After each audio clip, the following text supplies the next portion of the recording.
باپ اور بیٹے اور القدس کے نام میں آمین۔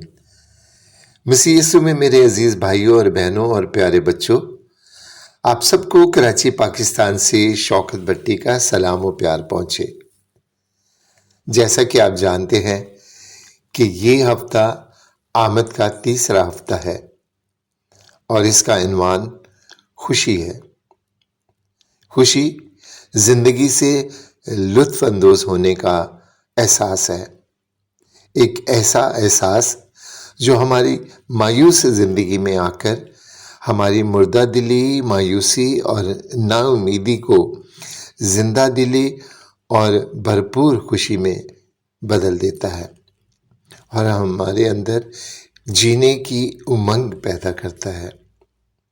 آج کی پہلی تلاوت میں عشایہ نبی بانجھ عورت کو تسلی دیتا ہے اور چھوڑی ہوئی عورت کو خوشخبری دیتا ہے کہ وہ غمزدہ اور مایوس نہ ہو۔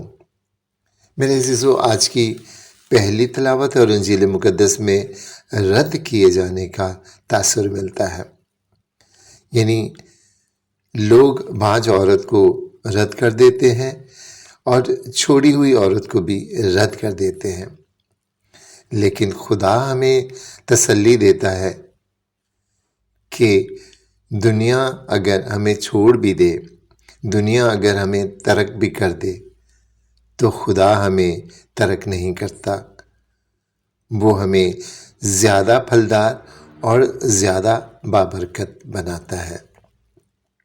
آج کی انجیل مقدس میں بھی ہم نے سنا کہ خداوند یسوع المسیح نے لوگوں سے 3 سوال پوچھے۔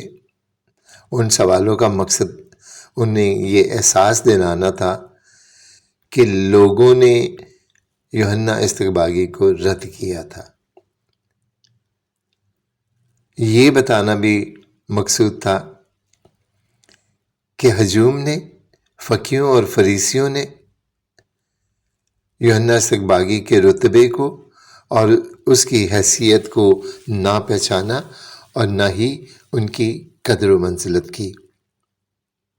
میرے عزیزو، ہماری زندگی میں بھی بہت سارے ایسے واقعات ہوتے ہیں جب لوگ ہماری زندگی میں آتے ہیں اور ہم انہیں پہچان نہیں پاتے، ہم ان کے جذبوں کو پہچان نہیں پاتے، ہم ان کی قدر و منزلت نہیں کرتے، ان کے پیار کا جواب پیار سے نہیں دیتے۔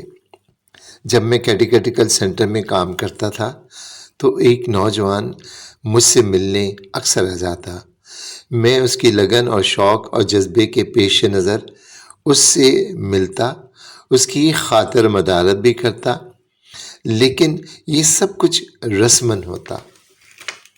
وہ کون ہے، کیا ہے، کہاں سے آتا ہے، یہ جاننے کی میں نے کبھی کوشش ہی نہ کی۔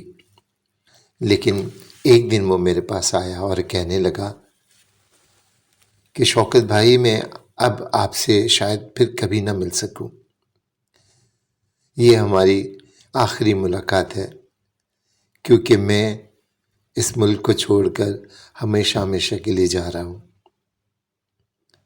اس کے یہ الفاظ سن کر اس روز مجھے اس کے پیار، اس کی وابستگی، اس کی عقیدت کا احساس ہوا، لیکن اب دیر ہو چکی تھی۔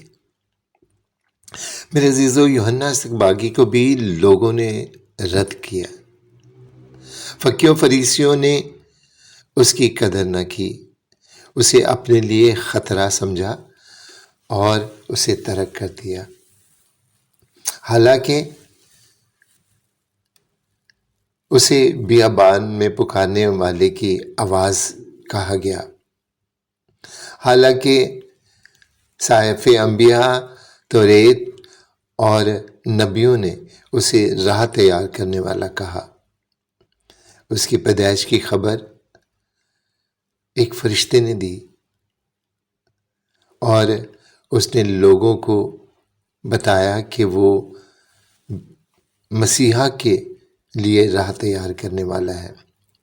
آسمان کی بادشاہی کی خوشخبری اس نے سنائی، لیکن کچھ لوگوں نے اسے قبول کیا اور یہ وہ لوگ تھے جو زمانے کے دھتکارے ہوئے تھے، لیکن فقیوں، فریسیوں، سردار کہنوں اور ان کے پیروکاروں نے یوحنا استقباغی کو رد کر دیا۔ میرے عزیزو، اگر ہم اپنے ارد گرد نظر کریں تو ہمیں بے شمار لوگ ایسے نظر آئیں گے جو اپنے اندر علم کا خزانہ رکھتے ہیں، جن کا کردار بھی مثالی ہے، جو خدا کی بادشاہی کے فروغ کے لیے دن و رات بے لوث خدمت کر رہے ہیں۔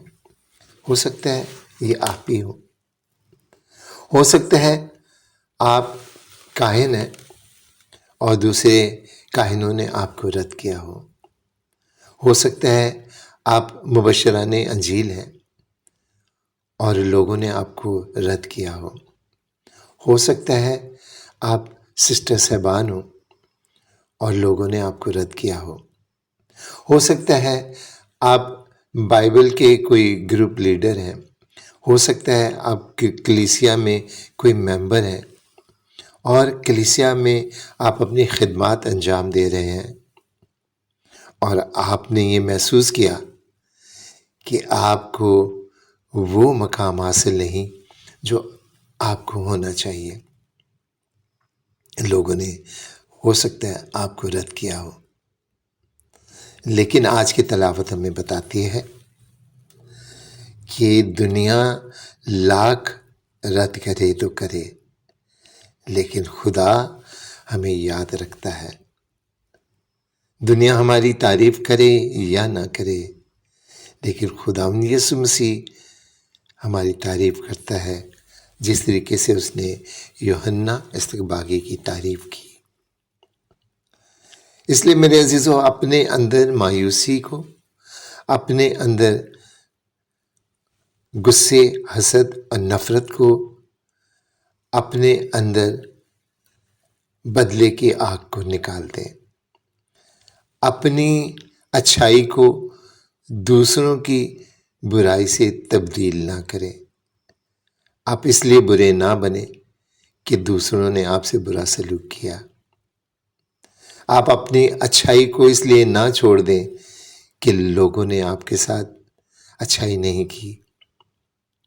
اپنی اچھائی کو قائم رکھیں اور خدا کے لیے آپ جو بھی سروسز کر رہے ہیں، جو بھی خدمات انجام دے رہے ہیں، انہیں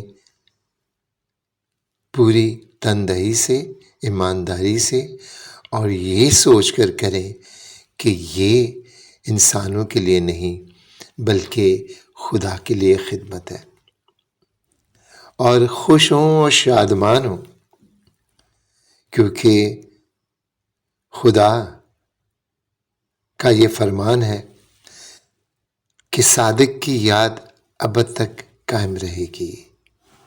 خدا آپ کو کبھی نہیں بھولے گا، آپ کو بہت برکت دے گا، آپ کو ہمیشہ اپنی ہتھیلی پر قائم رکھے گا۔ خدا ہم سب کو برکت دے، آمین۔